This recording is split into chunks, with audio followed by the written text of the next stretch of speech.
And today's sponsor is Reconciled. Reconcile invoices your clients, pays your bills, and delivers clear and accurate financial reports every month automatically. Ready to streamline your financials and prepare your business for the next big step? Visit reconcile.com today.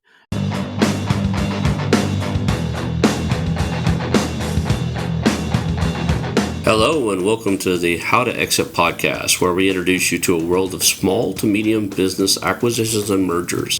We interview business owners, industry leaders, authors, mentors, and other influencers with the sole intent to share with you what it looks like to buy or sell a business. Let's get rolling.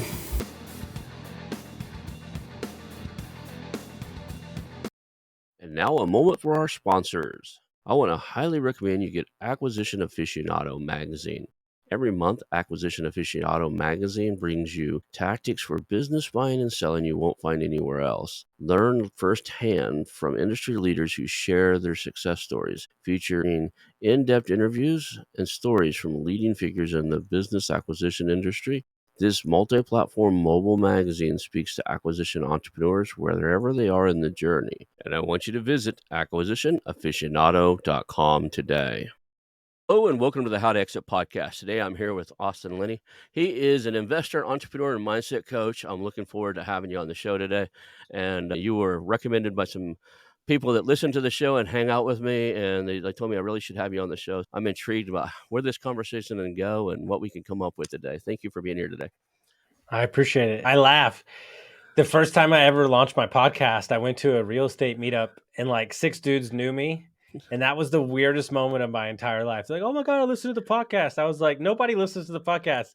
And I left that meeting. It's like those guys recommended me. I left that meeting. I'm like, all right, well, I must be doing something right if people, you know what I'm saying? Like you don't, a lot of times you're speaking into the ether. Most people don't comment. So it's really nice to hear. Yeah, I had the same occurrence. I guess it was last year or something. I've done almost 200 shows. There's only about 150 of them out yet. So we got some shows backed up.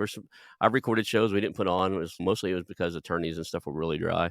And about halfway through the show or three-quarters of the show, I was like, look, this is boring. We're not going to put this show on, man.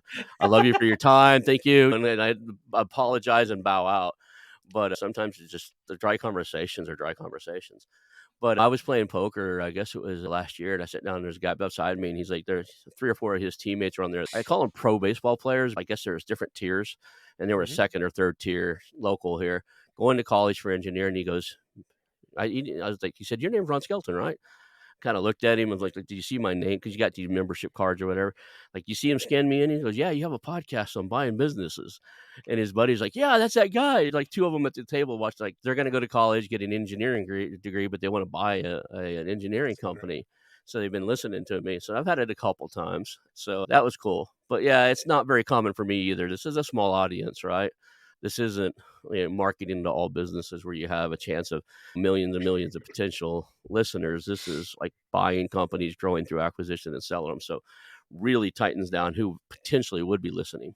Let's jump right into your origin story, man. How did you get started? I always joke with the same joke, like, hey, you're born and now you ended up on a show about mergers and acquisitions. Can you fill out that little gap in between for me? But it's just for fun there. But can you tell us how you kind of got to where you are today? Yeah, I mean, bumpy road. What's interesting, I think a lot of times we don't realize what our parents are doing. Fast forward to 17 years old, I was making straight A's all the way up until junior year and just kind of lost interest for school. Didn't really see the point, had a photographic memory, was just getting in a ton of trouble. And my parents basically said, either you need to go to Beaumont Tech, we were in Houston, you need to go to Beaumont, Texas, or you need to go to military school. Well, I was like, well, I don't know where military school is, but it sounds better than I said, I don't know where Beaumont, Texas is, but it sounds better than military school. So I'm in. So I went, my mom went with me. And shortly after that, my parents got divorced. And then I proceeded to tell my story to myself that I was the reason they got divorced. So that led me to not really speaking to my father for 20 years. I got addicted to meth, cocaine. I was homeless briefly, and then kind of kicked the hard stuff like 2 years in, but then proceeded to be a functioning alcoholic for a better part of 20 plus years, which was hard because I sold wine and I was a master bartender. So it was kind of a rough place to leave. And my dad was a doctor. My dad was a dentist. He was very successful. He had his own business. We lived across the street from a couple Houston Rockets. We lived on the golf course. And then fast forward 2 years later, and I had nowhere to live. And the only place I could find to live was I stayed in my best friend's brother's closet. So I literally slept in the downstairs closet underneath the stairs. So like where you would keep luggage and stuff. Like I put a single mattress in there. There were a lot of conversations that you have with yourself in a 100 square foot room in the dark when you went from there to a 4,000 square foot house with a maid, a pool on the golf course, country club. So, but what I realized around 36 is that my entire life, the alcohol, the drugs were not the problem. It was my victimhood mentality that I blamed everybody. I never took credit for anything. And through some great mentors, through a lot of work, through a lot of deep work, here we are today, 40 years old, buying companies and changed my life. And that guy was super talented. He always was. But everything I was doing was pointed in the wrong direction. Every behavior, every action, every subconscious thought I had was the wrong one. And so when I met people from a mastermind that were had 3 Airbnbs, 3,000 units, multiple businesses, they kept saying like, "Hey kid, we don't know what you got because you're all over the place, but man, you got something, dude. Like keep pushing, keep searching." And one of my favorite quotes of all time from a doctor, a coach of women and men, she said, "Sometimes you don't love yourself enough to change, that you have to borrow the belief in others long enough till you believe it in yourself." And that was basically my story. Wow. So I have a similar background, not on the addiction, but on the real estate side. I was surrounded by addiction as a young or early age. I was telling you before the show, my dad was an alcoholic until he had thyroid cancer, and the thyroid medicine had his thyroids removed. Thyroid medicine made him so sick he couldn't drink anymore. But we didn't associate with most of our aunts and uncles and relatives because they were all addicts of some sort or another. And my dad needed to be away from it. And we'd have families and dinners. I told you I had about 37 cousins growing up. We had 4 or 5 that would come over, families would come over for dinner. But I ended up in real estate through a happenstance, I guess. I had a marketing agency. One of my clients was a real estate investor. I loved how his margins worked. You could be really bad at marketing and make a lot of Yeah. money in real estate. Like you have to get results, but you can be mediocre in real estate and make good money.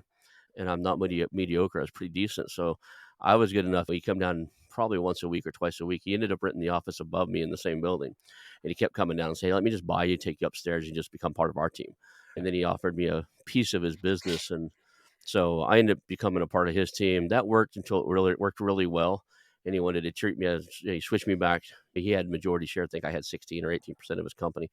He voted himself to put me back to employee status and take my shares away one day, Hmm. and still, owed me about $65,000 in back pay. And so I left, created a competing company, and stomped on all over him. But we did short sales. We bought houses out of foreclosure.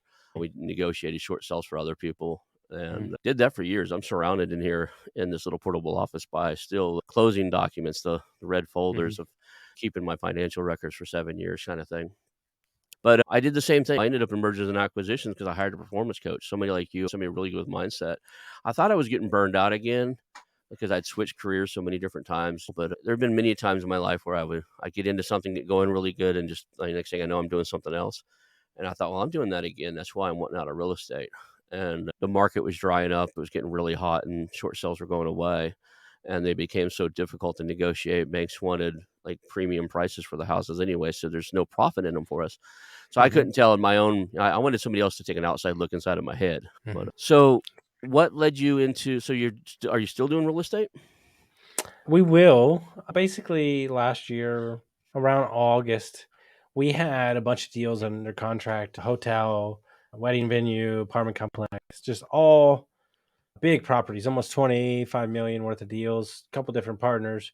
And for whatever reason, in the span of 10 days, I didn't have anything to do with it. Either the partners backed out, sewage was an issue, insurance was an issue, the seller wouldn't come down. Long story short, all the properties went away. And I had just had enough with lenders, investors, and just in general. The market was tightening up. Lenders are out of their mind. Sellers are drunk. And I just find some similar to what you said, I find the real estate market to be a little myopic from time to time, kind of small-minded thinking. They think they're rock stars and all that stuff, and it really doesn't matter. Life's about impacting people. That's what it's about. So what we realized as a group is that we no longer wanted to worry about lenders and banks. We wanted to become the bank. And so in order to do that is to buy cash flowing businesses, then use the money from that to build storage facilities, affordable housing, etc., rentals. And so we kind of flipped it on its head. And that's what we're pursuing as we speak right now. That's awesome, that's awesome.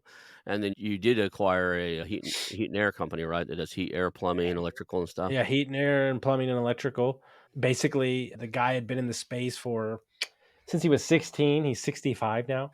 He's Mhm, had this current company for 25 years, made it through all the recessions, made it through the different things, kind of in a rural town. mhm, So started in the last couple of years as his competition started falling off, started taking the lion's share of the commercial work. He's a really good guy too. I mean, that's the mhm, most important thing. And we came in and saw that they were still on paper, no CRM. He told me flat out when I first met him, he said, if you could hire 15 people, he's like, you could triple the workload. And then when I came in my first day, there was a stack of papers in folder holders like up on the wall. mhm. And I started walking to them. And the office manager looked at me and she goes, well, you're going to get a kick out of that. And so I picked it up. And I know you can't see if you're listening, but I'm saying like as big as my hand can hold, it was plumbing and HVAC jobs that we didn't get to the year prior. They were just too busy. And I said, okay, all right, got it. So I'm going to go hire. We're going to put some systems in place. And we're still currently doing that. We hired up big time. We went from 19 people to 48 in the span of 5 months because no job postings, just word of mouth. Landed a big job. I mean, it's still a complete shit show some days. I mean, perfect example is my number one employee just quit today for no reason. He's been gone for 2 weeks. He honestly said, like, "I'm not even upset with you. I don't really care." He's like, "I don't mind my job, but 12 years of working here, and I have some beefs, and it has nothing to do with you, and I wanna go." He's like, "You're not gonna yell at me?" I'm like, "Why? What's the point? This is a small town, and if you feel like you need to do that, just know the door's always open for you, and great." And so, what I realized about small businesses mainly when you take over is it requires a calm mindset and personality or you're never going to survive because the people will move and operate how you do. And if you're all over the place and you're stressed out and all that stuff, well, good luck. It's not going to work good for you because they're going to smell it. Yeah, it's, in construction, heat and air, although each one has its own culture and kind of a almost, I wouldn't say subculture. Like you, I was in real estate, so I was around all the heat and air. My family, one whole wing of that family does nothing but heat and air, right? Like they have a big heat and air company, and all the cousins and all of them do it. And if they're listening, they'll get a kick out of this one. I've only hired them for one job in my entire life. And it's because I know the inside of their business. They're always fighting. They're always stealing stuff from each other. It's a drama fest. And it's a dirty business to some extent, with theirs anyway.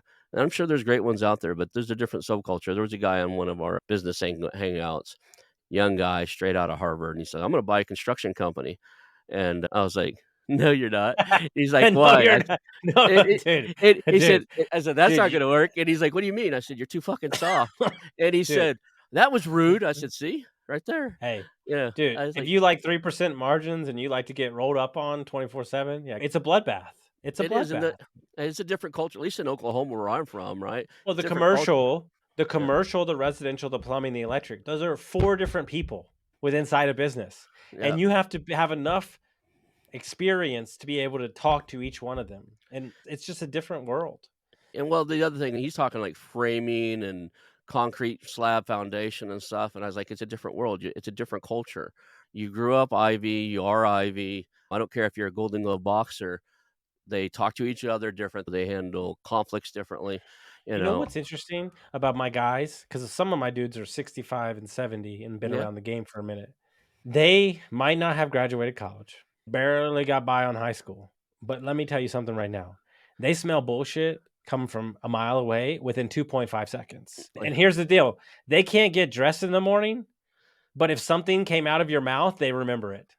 Like, it's as simple as that. And, like, Uh, these guys don't get it. And so, yeah, like, I grew up in that what you said yeah. was that nice neighborhood, the country club. But what you don't know, what I didn't fill you in, is the town I moved to when I was 17. was Yeah. the sticks, was camo, was Yeah. cowboy boots, was Yeah. fields. And that's the only reason why I understand these people, because my grandfather and my Yeah. grandfather's brother are those people. Yeah. And I have the best of both worlds. I can walk in a nice M&A office in Mhm. DC or in Austin, but I can also put on the boots and go out and shoot some shit on a job site. There is Yeah. a rare situation that I have Yeah. available to me. I grew up a painter's son, remodeling houses my entire life. He had a general contracting type of business where he did, but he only did the paint and sheetrock. He subcontracted everything else out. So from the time I was old enough to climb a ladder until I was 20, I helped either run it or be part of it. So being around that world, and then I went and got my master's degree and everything. So I've got both sides of the picture, but I probably do better in the business side of things now these days because I don't have a tolerance. We were talking earlier about all the different things, and I honestly believe that EQ outranks IQ all the time as far as success. Your emotional intelligence, your ability to deal with stresses in life, your ability to perform under pressure is way more important than how intelligent a human being is. And to be honest, not everybody in those spaces have a balance in that space, right? I have a guy who just graduated law school. He's a buddy of mine. He invested in a construction company. I was laughing. He said, "What are you laughing about? Get ready for a shit show." And he's like, "What are you talking about?" I said, "Those guys fight to solve their problems." And he calls me 2 days later. He's like, "The police were at one of our job sites. There was a fist fight on site." I was like, "Yeah, Let's Oklahoma. let's this is real, guys. I'm Yeah, being as real as I fucking can. Okay. When I have to lose it, and let's just be clear, I don't yeah, like it. yeah, It keeps me off center for a couple days. But my COO, who's a little more calm than me, kind of the ops guy, 20 years yeah, as a plumber, he said, "I prefer that you breathe a little bit and don't do that." And I said, "No, I respect that, and I'll take ownership, but I also need them to know that I'm a little bit crazy. yeah, And I need them to know that I can go there, so they kind of keep it in line." And long story short, we had an old sales guy who was bullying the other employees. And nobody was gonna say anything, and I had to square up to him. We didn't fight because 'cause I'm not a yeah, fighter, yeah, but it got nasty. And he's like, "Are you okay?" And I'm like, "Yeah, I'm gonna be messed up for a couple days because I don't like losing my shit." But somebody had to stand up to the bully, and I gained a lot of respect from the mm, guys that saw that. yeah, Dude, it's crazy, right? I came here January 26th. I was here for 9 days, right before Christmas, right before I moved here. I went out with the 2 oldest techs we had. I got in a car. I thought he was kidnapping me. That's another story for another day. But he said, "Let's go off-roading." We went up to the mountains. In 45 minutes, he told me everything I needed to know to be wildly successful, and I didn't even have to ask. He just mhm, started telling me. So only my ego would not allow me to listen to the man that's been inside this business for 15 years to tell you what everything's going. And guess what? He said, "Look, the office manager that's running the company is embezzling money and he's a piece of shit." And you know what? He was. And so, like, it's not that complicated. Be quiet, ask questions, and listen. And they're going to tell you exactly what to do. And then it there's certain places you have to push them farther than they see. He's the same guy that said, "Screw your iPad." mhm. Now he's the guy that says, "Oh my God, I wouldn't live without this iPad." So it goes back and forth. It's interesting how much the employees at these companies really know what needs to happen, what needs to go on. They quit telling the current owner because years ago or weeks ago or months ago, whatever it is, they stopped feeling heard. Even during the due diligence process, if the owners allow me, I've been through a few due diligences where we were digging in and got to meet some of the employees on one-on-ones. They just open up to you. You know what's even better? I bet you nobody does this, and I only did it because I was trying to get people back. I talked to people that had left the company. Dude, that was amazing. Mhm. I got so much from doing that, and that's Yeah, nothing but a 30-minute call. yeah. I'll call them up. I'll find them on LinkedIn or whatever and say, "Hey, I see that you recently switched your job. You used to work there." I'll tell them because we're under NDA. Like, I'm really curious about that company. And they're like, "You think about working there?" I'm like, "Yeah." And then they'll give you the dirt, right? I'm prior military intelligence. So I've got this intrigue thing of finding things out about companies from 360 degrees. Same way we'd find out about anything else. Like, you look at what you assets you have and then look at all the collateral information that's available and you figure out a story from both what's publicly available and what's not being said, and now who do I ask to get the answers to not what's not being said. And the favorite thing I would do is sit down with anybody that works there and go, if you were to buy this tomorrow, especially if they know it's being sold, they have to already know. But if you were to buy this tomorrow, what would you fix? And they do that thing where they're like, "Don't change too much quickly." But, like, my guys were asking for that stuff for 7 years. Imma do it right away. Like, uniforms and, like, a couple things. It wasn't, like, crazy stuff, and it just shows a commitment, right? They were underpaid. So, I will tell you that I've learned a lot too, is that some took advantage of me and some had to get let go. But what's interesting about somebody in that, if you're buying a company, like I hired up knowing that I would lose some, and they look at it and go, "Oh, you're taking my job away from you." And I said, "No, no, I'm hiring up so I have flexibility. If you don't behave right, I'm not going to be hamstrung."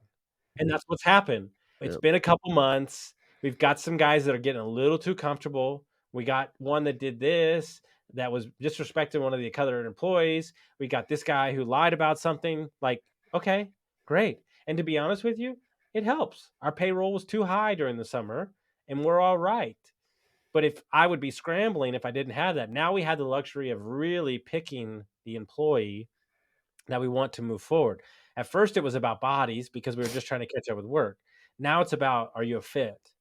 And I think one of my specialties, and it's been my whole life, is I can see special things in people that they can't see themselves.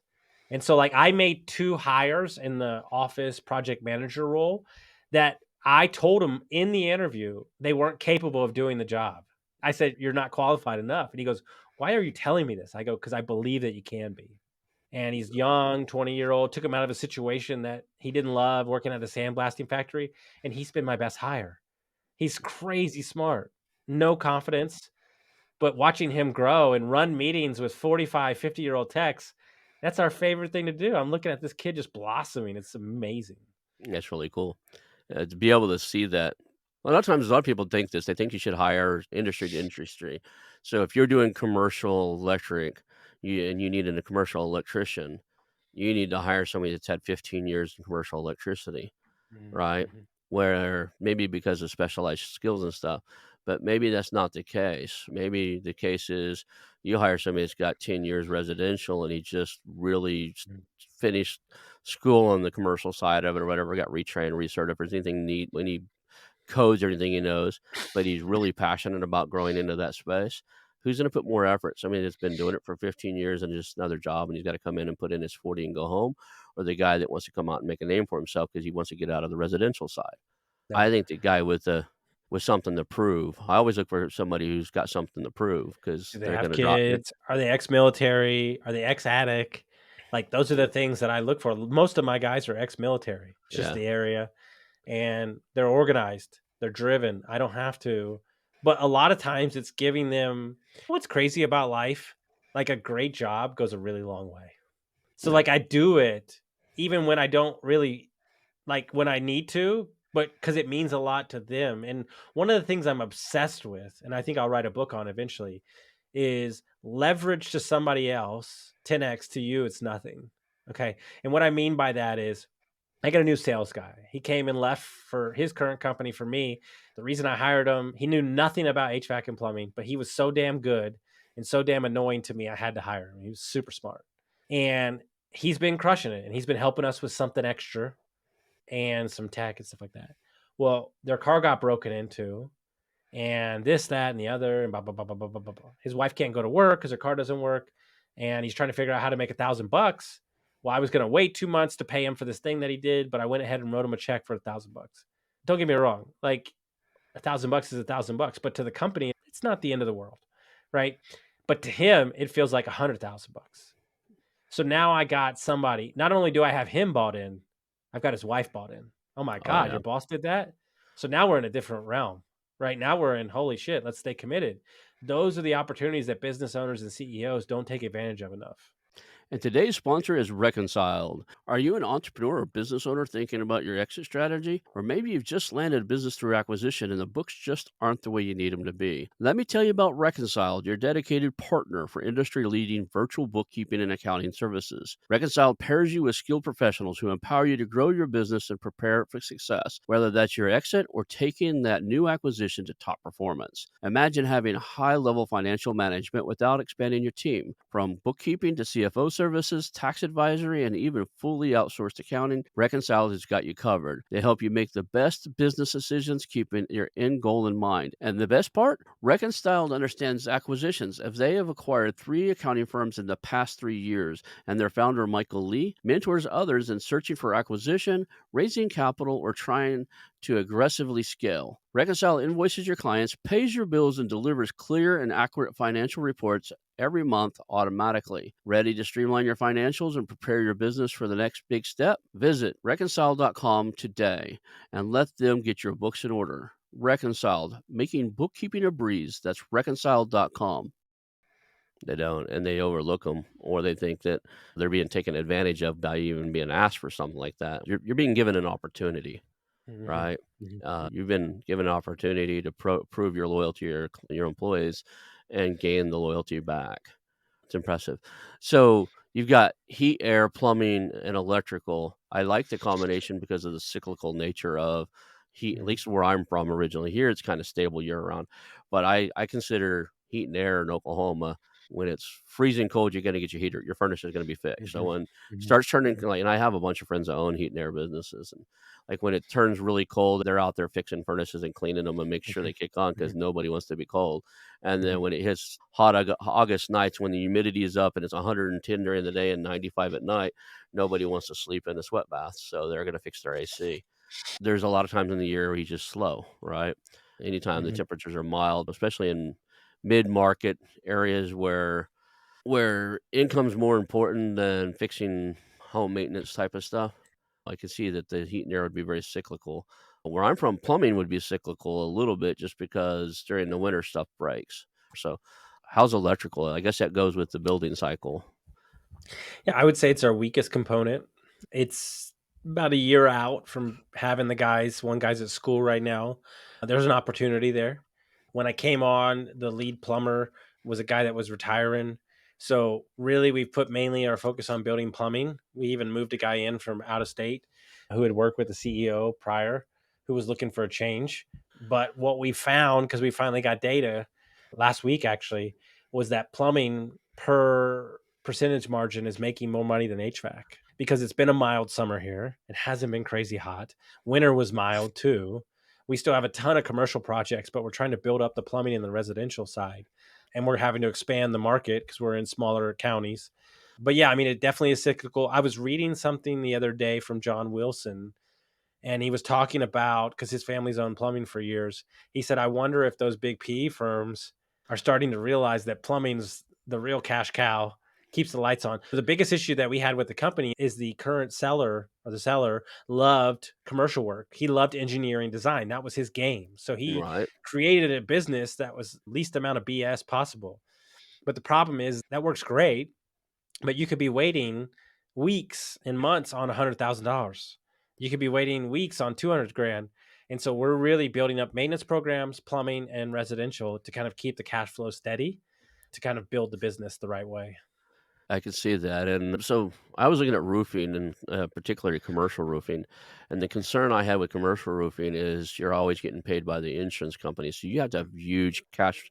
You either have to have huge accounts with Mhm. your suppliers, like I'm talking hundreds of thousand $1 million accounts, with your suppliers, because you gotta float the material cost and labor cost until the insurance companies circle around and pay you.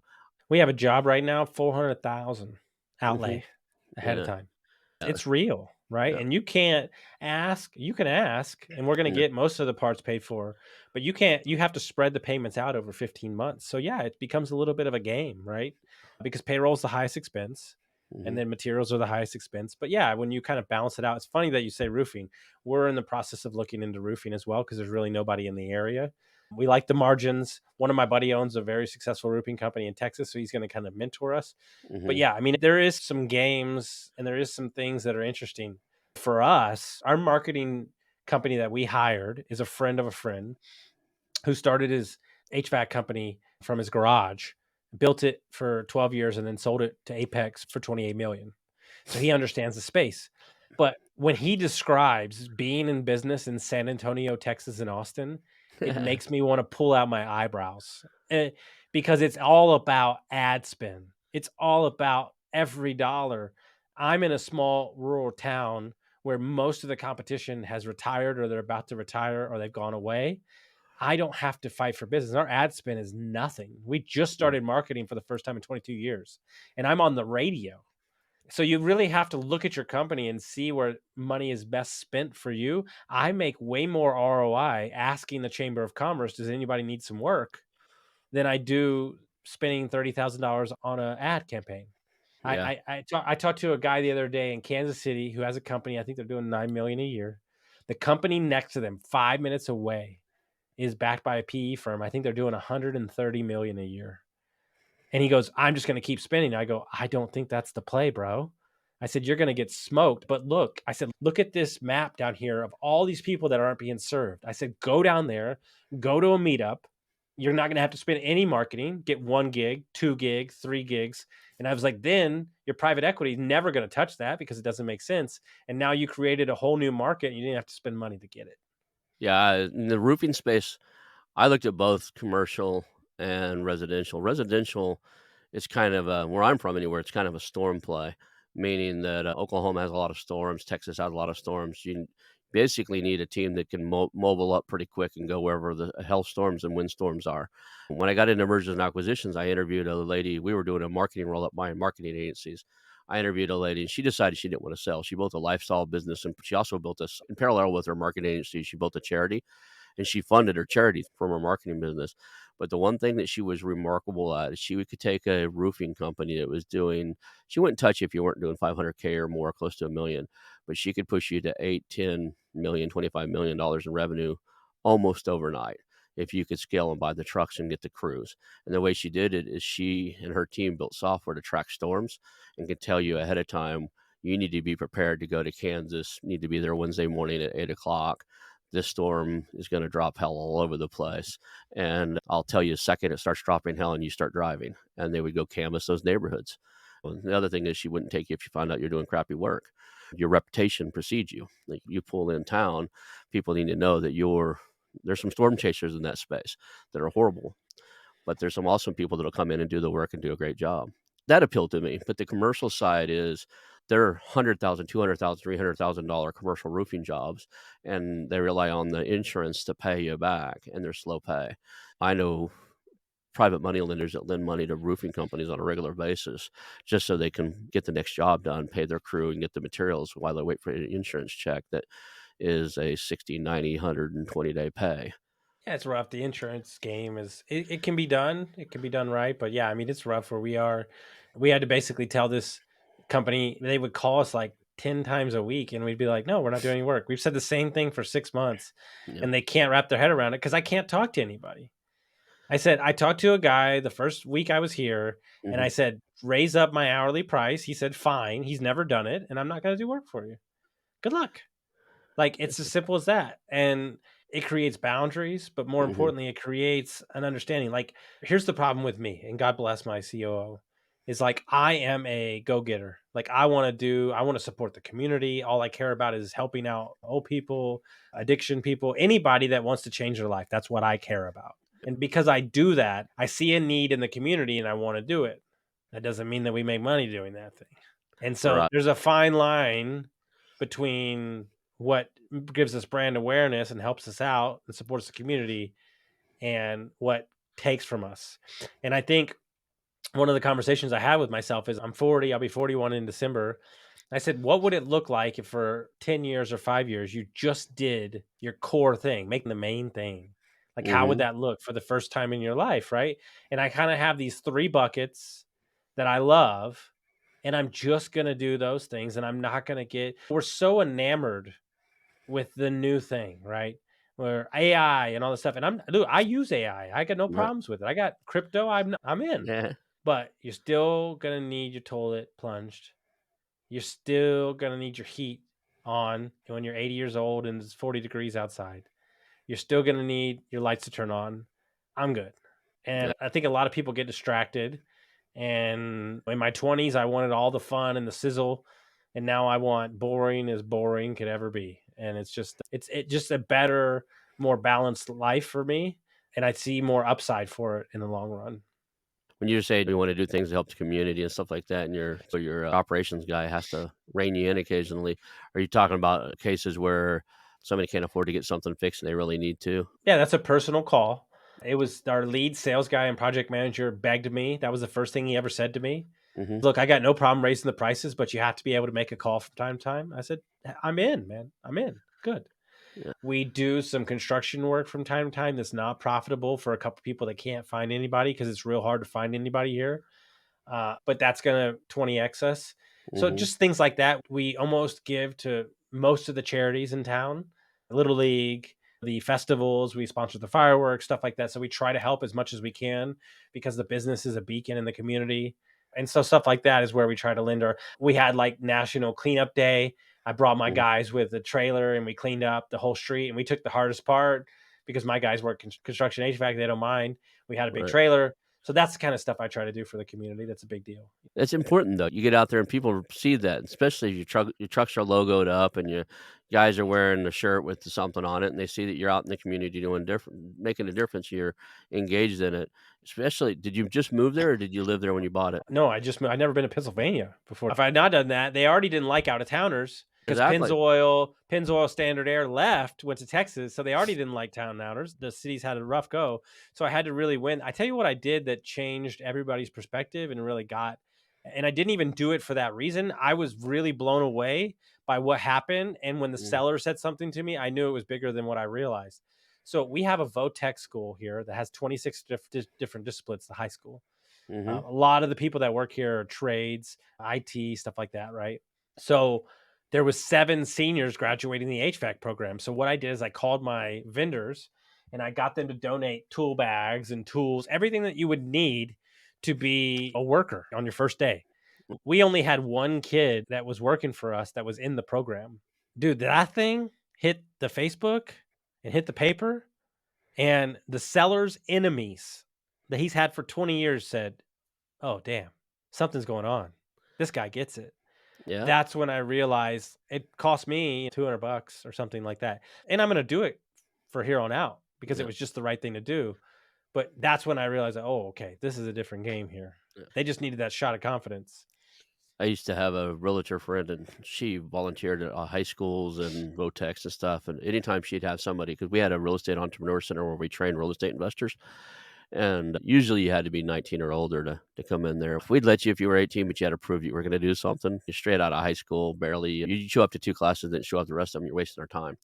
But occasionally, she would have somebody like, "This kid is 16, he's a rock star, he wants to learn this stuff, he wants to come in," we'd hold special classes and teach those guys and do things in the afternoons when we usually would do it like Tuesday at noon because they're in school. We'd line up 3 or 4 of those guys and we'll start doing it Mhm, Tuesday evening at 5 p.m. We had young guys coming through the program and stuff. And fun thing with that is we did it to a couple of those guys. If we catch you, a lot of people take the same class over and over again. mhm. If you come to the cycle the second or third time we catch you in the cycle, we put you up the front of the room and have you teach it. But we help you. We walk through. They have the slides, they have the material, but the student becomes a teacher after a little while. Because if you haven't got it the first time, having to teach something will ingrain it in you way better than having to Mhm, sit and listen to mhm. another lecture on it.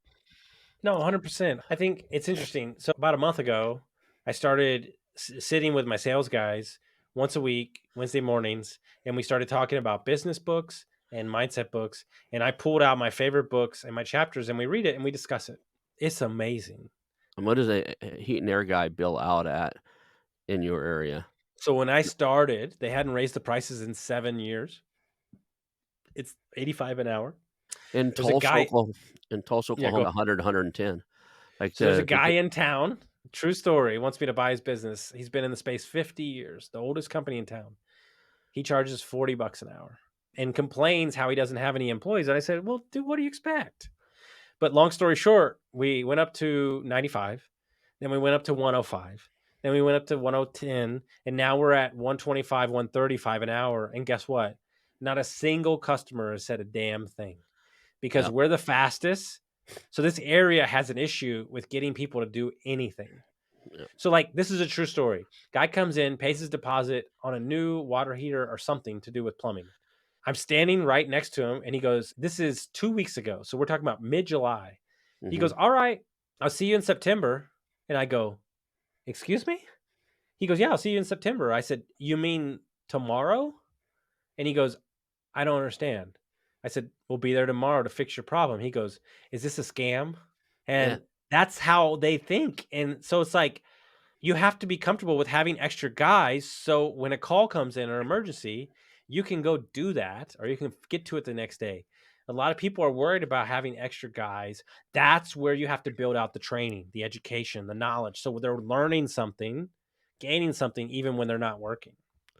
I get it. In the real estate business in Tulsa, I had my favorite heat I'm still friends with the guy, Tim Cooks. He was the guy I called my heat and air was broken on one of my rental properties or somebody was like I rented to a lot of people who were older and stuff and had families. Now all of our properties are owner financed. I don't have a single rental anymore, but now it's their heat and air. They call me, "My heat and air's broke." I was like, "Yeah, your heat and air's broke." Call a heat and air guy. You Yeah, bought the house. I'm a bank. yeah. It's a different world. But when we needed him, Tim knew good and well I couldn't wait 2 or 3 days. It's Oklahoma. It's 110 degrees. These guys, they have a newborn baby.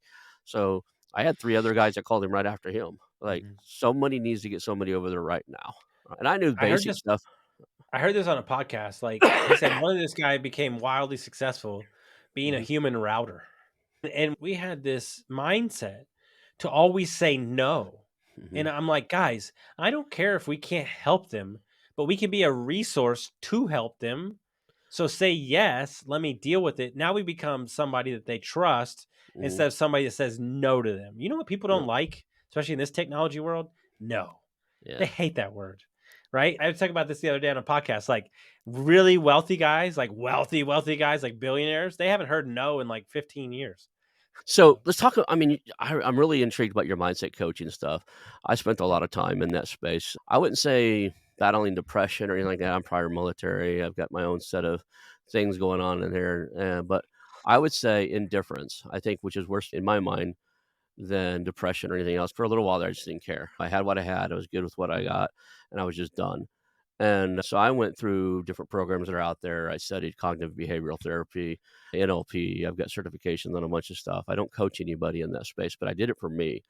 I did some of Tony Robbins stuff. I did everything that Landmark has, but mainly to work on. I have to say, nobody ever gave us a blueprint of what it means to be a human being, and it's very, very powerful to reach out to people who've got a better grasp on that than you Yeah. do. Well, So 100%. There's a couple guys on Twitter that I'll talk, right? I'll yeah, post uh, and they'll slide me a DM and they're like, "Did you do Landmark?" I didn't. I got coached by a bunch of guys that did, and then another group.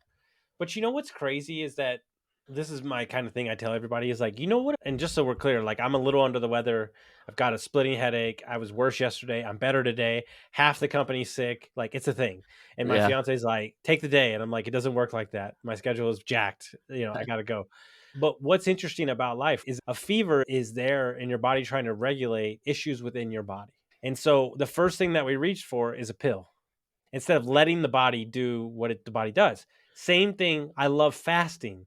You know what fasting does? Allows your body to heal. Who mhm, would have thought that not eating allows your body to heal? Oh my God, revolutionary, right? yeah, What I found, and I'd be curious to hear what you think. The podcast has been going about 4.5 years. I've done like 550 episodes. I got wow. divorced my first year. I was doing 9 a day. I didn't know that people didn't do 9 a day. I was just having conversations, right? I did like I'm recording 10 230. this week. But what I'm saying is there's a lot of months I'm not engaged. I Right, don't really want to be there. But I know that the only thing that matters when I got sober was consistency. Consistency. Every day showing up, whether if it's a small percentage or the full gamut, getting it done. That one conversation, that one call, that one post. I can't tell you how many times I posted something that I didn't want to post that led to a client that changed his life. And I tell you the story that I swear to God, I'm so sick. I hope I don't cry. I was coaching for a while and I posted this story of a mentor in a group called Go Abundance. And I was going back and I was posting clips from when I first started my podcast. So this was years prior. I was just like tired and I was reposting episodes, kind of like you didn't see it in the beginning. So I said, I don't feel like doing that, but I posted it anyway. And I got a DM at 8:59 on a Monday. And the guy said, "Man, I'm stuck." He's like, "I hate my job. I hate the people I work with." He's like, "I'm never around for my family. This shit's bullshit." And I was like, "Look, dude, if you want to go to work, we can start tomorrow. This is what it's going to cost. We're going to go. Boom. Signed up, sent the money. We started the next day. He left his job 26 days later. The first month wholesaling, he made $70,000, right? And so on and so on. Now he built this big company. That's neither here nor there. Okay. A lot of that was him. Some of it was me. About a year later, we're not coaching anymore. I go to his house in the RV and I walk in his house. He got 3 young kids. I walk up to his youngest daughter and he goes, "Hey, baby, do you remember a year ago when dad was always at work and he was in the office?" He goes, "This is the man that allowed your father to be in your life every day." I lost it. So let me get this straight. Because I responded to a DM and I posted a post that this man's life will forever be changed. And him and I are going to buy businesses together. He's one of my best friends still to this day.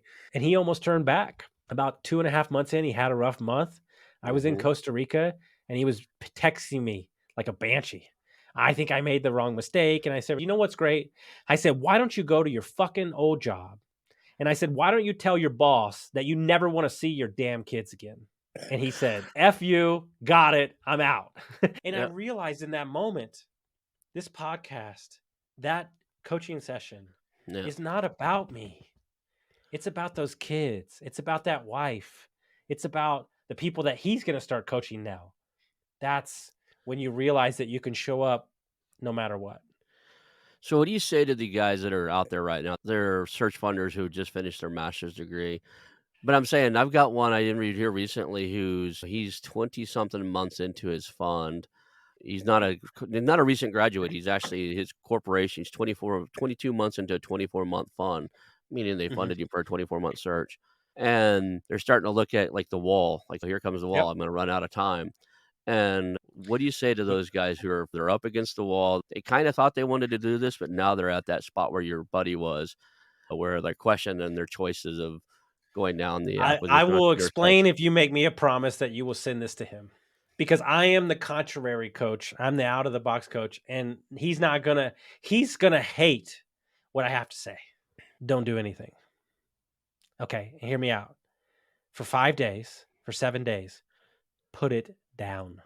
Jump in the car, put on tennis shoes and run or drive till you have nothing left.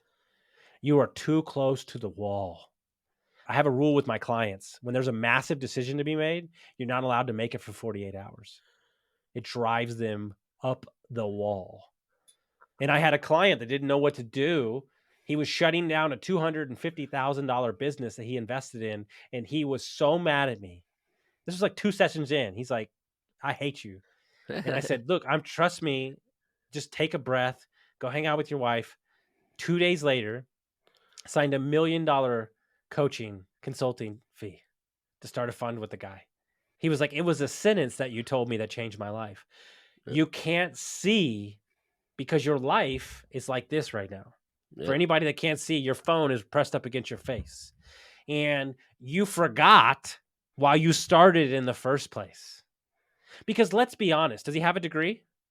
I believe he does. Yeah, absolutely. Okay, Yeah. so let me get this straight. Your default is you have a college degree and you can get a job making over 6 figures and you're going to beat yourself up because you couldn't find a business in the hardest market there's ever been to find a business. Oh, that sounds about right. And there's 1,000 of him. There's guys out there where they're at the end of the fun. You know It's what not really out. pisses him off? Well, I shouldn't even say this. The first day I looked for a business, we went under contract. And mhm, because that broker had this business, we bought this business. And hear me out. You ready? I was yeah, supposed to close in January. I close Wednesday because we found embezzlement and we found insurance fraud. And I could be upset about all the things that I found, mhm. but what nobody knows that I haven't talked about yet, because I refuse to, when it's time I will, that we're buying an entire business, owner finance, no cash up front. So am I thanking this guy, this piece of shit that I'm turning into the police Wednesday? Am I thanking them or am I going to be mad at him? The road is what the road is, but you have to get distance, even if it's for 24 hours. You have to get distance from the moment because you're pressing. When you're pressing, you're never going to find anything. So we're wrapping up time here. We're getting close to the end. I do appreciate your time. If somebody can remember 1 or 2 things from the show, what would we want them to remember, of you? I would say that with every issue becomes an opportunity. That's number one. Mhm. And I would say that you're probably not as far away as you think, but take 24 hours and pause, Mhm. go for a walk, take your wife or your significant other or your brother or sister to a nice meal, and just remember that life is a blessing. Cool. And then one last thing, if somebody has a heat and air business or something in your area, or a better question even yet, what can the audience do for you? What are you looking for? What's your next milestone you'd like somebody to set So right in front of you? yeah, so we've identified the next couple targets for the next couple years, possibility acquisitions. I'm just looking to connect with anybody I can learn from. Mhm. You can connect with me on Twitter, Austin Linney. Shoot me a DM, austinlinney.com. You can shoot me a message there. I'm just looking to learn from anybody I can. I just love business. It's so complicated and so complex that I'll never see the end of the rabbit hole. So I just enjoy it. Just happy to connect with anybody. Do you know who Adam Coffey is? The name sounds really familiar. Or I've read Ro his books. I've read his books like 4 times each. Yes. They're as I amazing. Yes. He's been on the show. I chat with him on a regular basis through LinkedIn and stuff. If you ever wanna meet the guy, Amazing. I would I would introduce love you to to. him. Yeah. Okay, I'll make Great books. I give them to everybody. Yeah. yeah, So, I'll definitely make that connection for you. Well, thank you for being on the show. We'll call that a show. Hang out for just a second, and we'll call that it. all right. Thank you. I want to announce our new channel partners, the ITX Marketplace. Since 1998, ITX has created $5 billion in value by selling more than 225 IT businesses in 20 countries. ITX works exclusively with IT-enabled businesses generating between 5 million and 30 million who are ready to be sold, and M&A decision makers who are ready to buy. For over 25 years, ITX has developed industry knowledge that helps determine whether a seller is a good fit for their buyers before making the match. ITX Mergers and Acquisition Marketplace we have partnered with has a proprietary database of 50,000 plus global buyers seeking IT service firms, managed service providers, Microsoft service providers, software as a service platforms, and channel partners with Microsoft, Oracle, ServiceNow, and the Salesforce space. If you have an IT enabled business you're ready to sell, I want you to visit the itexchangenet.com/marketplace. How to exit. That link will be in the show notes. Visit them now.